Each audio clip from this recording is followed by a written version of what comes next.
AME 601. 1 ton is equals to dash kilojoule.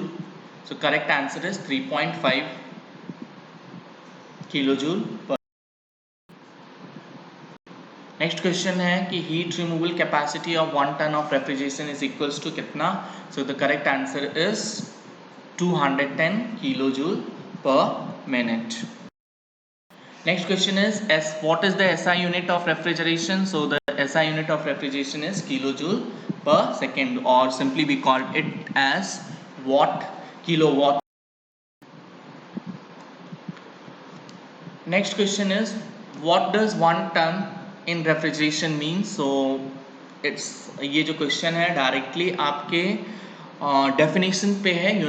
Unit of refrigeration की जो definition है उसके ऊपर है. तो यानी कि इसका मतलब क्या होता है कि 1 टन ऑफ वाटर को आप कूल करते हो आइस में at 0 degree Celsius in 24 hours, तो उसको हम बोलते हैं 1 ton of refrigeration. So capacity of 1 ton of refrigeration to be cooled to 0 degree in 24 hours is the correct answer. Next जो क्वेश्चन जाता है what is the term COP referred है. तो COP बहुत सिंपल मतलब होता है कोएफिशिएंट ऑफ परफॉर्मेंस.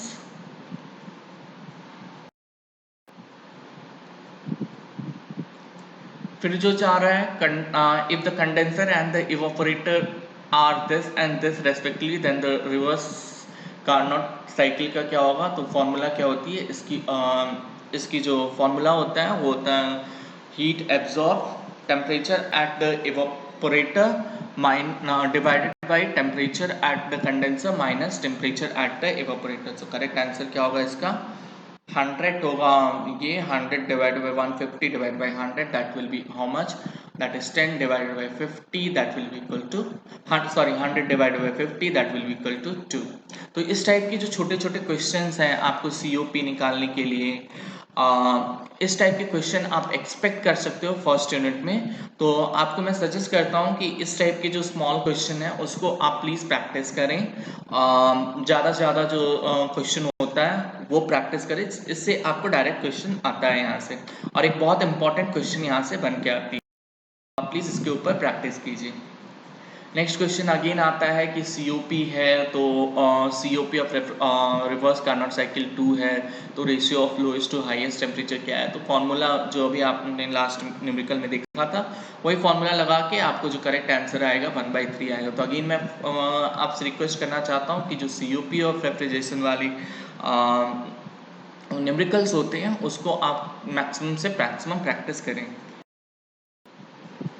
नेक्स्ट है COP of reverse Carnot cycle is mostly dependent on the following. तो सबसे ज़्यादा डिपेंड करता है इवापोरेटेड टेम्परेचर, क्योंकि इवापोरेटेड टेम्परेचर जो होता है वो ऐसी टेम्परेचर है जो किसी भी रेफ्रिजरेशन सिस्टम को उनकी परफॉर्मेंस को अफेक्ट करता है. तो मोस्टली इवापोरेटेड टेम्परेचर इसका जो होगा करेक्ट आंसर होगा.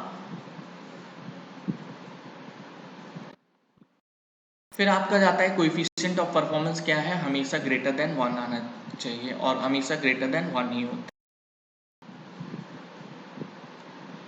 लास्ट में फिर है कि what is the COP of refrigeration system if the work input is 30 kilojoule पर kg and the refrigeration effect produces 120 kilojoule पर kg ऑफ रेफ्रिजरेंट फ्लोइंग.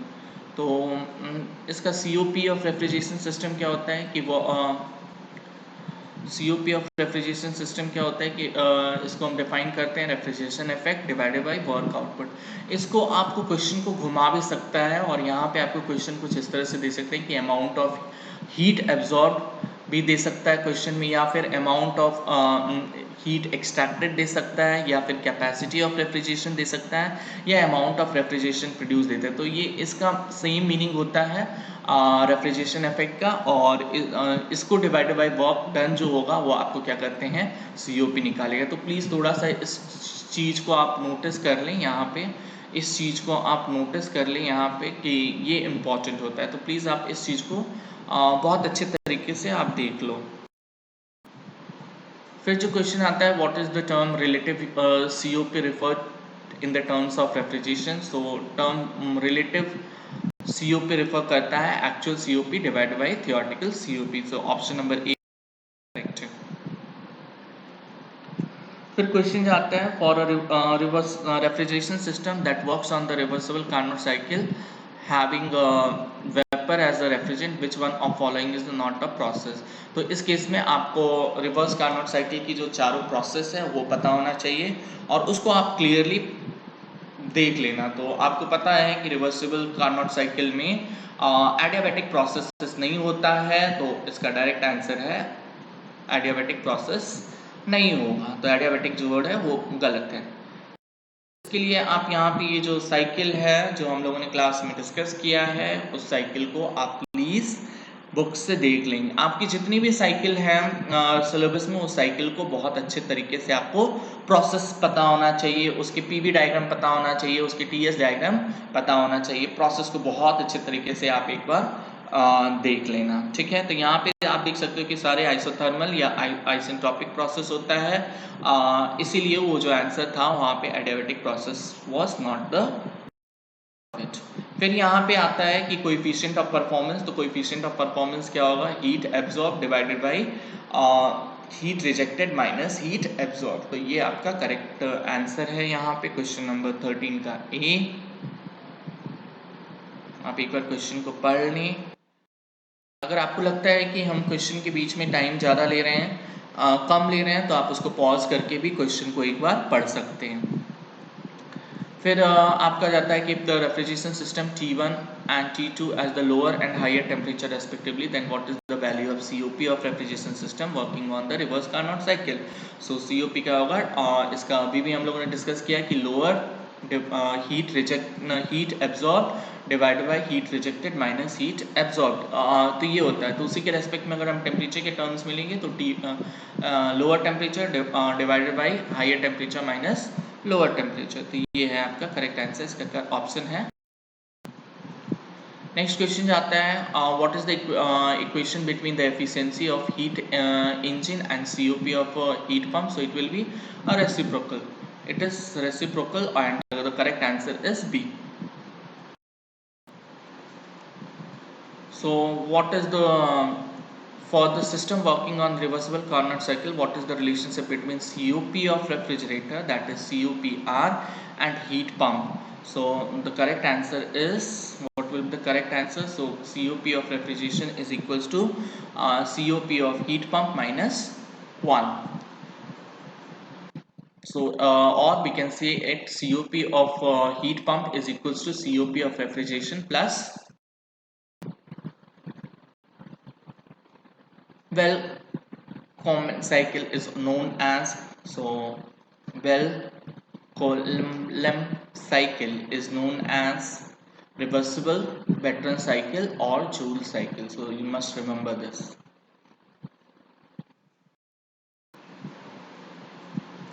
फिर आता है for a refrigeration system working on well common cycle which of the following is not a process of the cycle in PV diagram. तो आपको ये जो बैटर्न cycle है इसकी पीवी डायग्राम और टीएस डायग्राम जो होना वो आपको पता होना चाहिए। इसके लिए प्रोसेसेस जो है वो पता होना चाहिए। तो आप इसको बुक से आराम से देखिए और इसको प्रैक्टिस कीजिए जो प्रोसेस है। तो कौन सा प्रोसेस नहीं होगा तो ऑप्शन से ही पता चलेगा कि क्या है। तो आप ये देख सकते हो आइसोथर्मल एक्सपेंशन जो प्रोसेस होता है वो प्रोसेस नहीं होता है, यहाँ आइसेंट्रोपिक एक्सपेंशन प्रोसेस होता है। तो आपको तभी आंसर इस टाइप के दे पाओगे जब आपको साइकिल जो है दिमाग में फिट हो। आपको साइकिल को प्रैक्टिस करनी है, आपको साइकिल को पढ़ना है और तभी जाके आपको क्वेश्चन को, इस टाइप के क्वेश्चन को आप आंसर दे सकते हो। तो ये प्रोसेस यहाँ दिया हुआ है, isentropic compression process, constant pressure cooling process, isentropic expansion process, constant pressure expansion process. ये प्रोसेसेस जो है, ठीक है। नेक्स्ट है इसका रेफ्रिजरेंट कौन सा यूज़ होता है। तो आपको पता होना चाहिए कि रिवर्स बेटनॉन साइकिल में एयर आपका रेफ्रिजरेंट होता है। इवन कार्नोट साइकिल में हम एयर को एज अ रेफ्रिजरेंट यूज़ करते हैं। तो correct answer is in aircraft air refrigeration cycle is used because of low weight per ton of refrigeration. तो क्यों यूज़ करते हैं एयर रेफ्रिजरेशन सिस्टम, ताकि वेट होता है वो कम है इसलिए हम उसको यूज। नेक्स्ट है the air cooling system that is use mostly in transport type of aircraft, that is bootstrap air cooling. तो आपको यहाँ पे बूटस्ट्रैप के बारे में भी पता होना चाहिए। एयरक्राफ्ट रेफ्रिजरेशन सिस्टम है उसके बारे में भी आपको पता होना चाहिए, उसका क्या क्या प्रोसेस होता है वो आपको क्लियरली पता होना चाहिए। This is important. So bootstrap air cooling system, how many heat exchanger are there? So correct answer is 2. तो इसका explanation देख लीजिए कि in bootstrap air cooling system there are 2 heat exchanger and a cooling turbine derives the secondary compressor instead of cooling fan. तो आपको जब तक bootstrap air cooling system के बारे में आप उसका उसका ब्लॉक डायग्राम नहीं समझोगे या नहीं पढ़ पाओगे तो इस टाइप के न्यूमेरिकल MCQs आप नहीं। नेक्स्ट जो आता है कि mass of air per ton of refrigeration will be dash in bootstrap air cooling system than the bootstrap evaporator system. So of course it will be more in bootstrap air cooling system than the bootstrap evaporating. So next question is regeneration cooling system is a modification of simple cooling system. आपको पता होना चाहिए regeneration cooling system किसको बोलते हैं और इसकी जो प्रोसेस होता है इसको ब्लॉक डायग्राम के फॉर्म में आपको पता होना चाहिए। इसकी पीवी और टीएस डायग्राम भी आप देख लो जिससे कि आपको इस टाइप के जो क्वेश्चंस आते हैं ये। लास्ट क्वेश्चन है कि what is the difference between the bootstrap air cooling system and the bootstrap evaporating cooling system. So नाम से ही पता चल रहा है कि bootstrap evaporating system has a evaporator. तो आप ये जो 25 प्रोबेबल क्वेश्चन है ये ऑलमोस्ट हॉट क्वेश्चंस है जो यूनिट नंबर 1 में आ सकती हैं। इसके बावजूद आप कुछ स्मॉल न्यूमेरिकल्स टाइप्स के हैं वो प्रैक्टिस कर लें, सारे साइकिल्स जो होता है वो आप पढ़ लो तो आराम से फर्स्ट यूनिट के जो भी 10 MCQs आएंगे वो आराम से आप लोग कर लोगे। तो आपसे रिक्वेस्ट है कि आप MCQs की जगह प्रैक्टिस के फॉर्म में तो ऑफकोर्स ले ही लें, लेकिन आप MCQ को रट्टा मारने की कोशिश ना करें। आप बेसिक जो कॉन्सेप्ट्स होता है बुक्स में जो भी टीचर्स आपने पढ़ाए होंगे या पढ़ाई होंगी वो सारे जो कॉन्सेप्ट दिया आप वो कॉन्सेप्ट्स को क्लियर करें। लेकिन हाँ एक प्रैक्टिस के लिए आपको MCQ क्वेश्चन प्रैक्टिस करनी चाहिए ताकि आपको पता चल सके कि आपने किस लेवल तक की प्रिपरेशन की है। तो फर्स्ट यूनिट से आपका 25 क्वेश्चन हमने प्रैक्टिस करवाया है और इसी तरह से हम सारे यूनिट से क्वेश्चंस को प्रैक्टिस करवाएंगे। इट डिपेंड करता है कि क्वेश्चन नंबर कितना आ सकता है, लेकिन हाँ कितना क्वेश्चन बन सकता है डिपेंड करता है। और छोटे छोटे जो न्यूमेरिकल्स हैं वो न्यूमेरिकल्स आप प्रैक्टिस कर सकते हो और जो भी बुक आपने पढ़ा है उसमें जो भी MCQs दिया हुआ है वो कर लीजिए।